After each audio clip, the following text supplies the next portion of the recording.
আসসালামু আলাইকুম ভিউয়ার্স, আমি রকি পারভেজ। আজকে আপনাদেরকে একটা মজার ট্রিক্স দেখাবো যে আপনারা কিভাবে আপনাদের ইউএসবি পেন ড্রাইভে নিজের ছবি সেট করবেন। তো বন্ধুরা, কথা না বাড়িয়ে চলুন ভিডিওটি শুরু করি।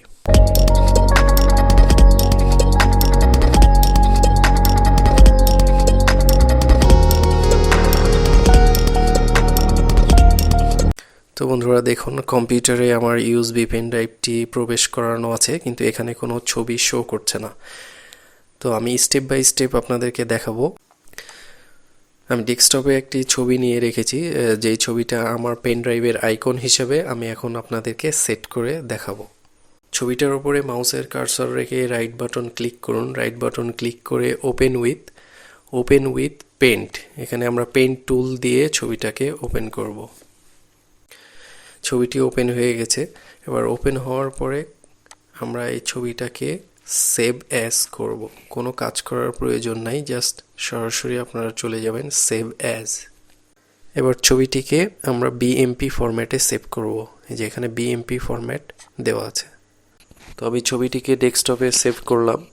সেভ করার সঙ্গে সঙ্গে দেখুন এখানে দুইটা ছবি, একটা আগের নেওয়া জেপিজি ফরম্যাটের ছবি আর একটা এখন আমি সেভ করলাম, এটা হচ্ছে বিএমপি ফরম্যাটের ছবি। আপনাদের বোঝার সুবিধার্থে আমি আগের ছবিটাকে রিসাইকেল বিনে ফেলে দিলাম। এখন আমি এই বিএমপি ফরম্যাটের পিকচারটা নিয়ে কাজ করব। রাইট বাটন ক্লিক করে নিউ থেকে আমরা একটা নতুন টেক্সট ডকুমেন্ট ওপেন করলাম।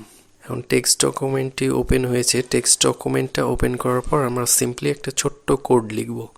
এখানে থার্ড ব্র্যাকেট দিব, থার্ড ব্র্যাকেট দিয়ে লিখব অটো রান, লিখে থার্ড ব্র্যাকেট ক্লোজ করার পর আমরা একটা এন্টার দিব। এন্টার দিয়ে লিখব আইকন ইজ ইকুয়াল যে নামে আমার ছবিটা সেভ করা আছে, অর্থাৎ এখানে দেখেন ছবিটি সেভ করা আছে আরপি নামে। আরপি যেহেতু আমার ছবিটার নাম আরপি ডট পিএমপি হচ্ছে আমার ছবিটির ফরম্যাট। তো এবার এখান থেকে ফাইলে গেলাম। ফাইলে যাওয়ার পরে সেভ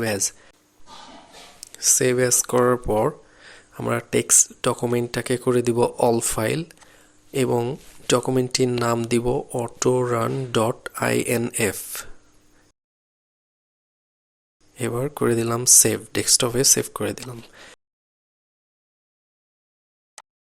দেখুন একটি এখানে ফাইল ক্রিয়েট হয়ে গেছে।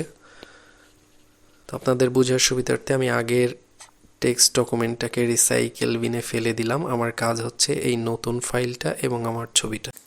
এখন যে নতুন অটোরান ফাইলটি সেভ হয়েছে, আমি এই ফাইলটা এবং ছবিটা কপি করে সিম্পলি আমার পেন ড্রাইভে দিয়ে দিব, তাহলেই কাজ শেষ। তো দেখুন দুটো ফাইল আমি কপি করে পেন ড্রাইভে দিয়ে দিলাম, ব্যাস কাজ শেষ। এখন পেন ড্রাইভটি একবার বের করব, দেন আবার আমরা পেন ড্রাইভটি কম্পিউটারে প্রবেশ করাবো।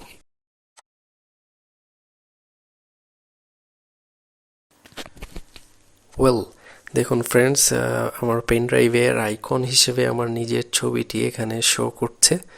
তো আপনারাও চাইলে আপনার পেন ড্রাইভে এভাবে আপনাদের নিজের ছবি সেট করে নিতে পারেন।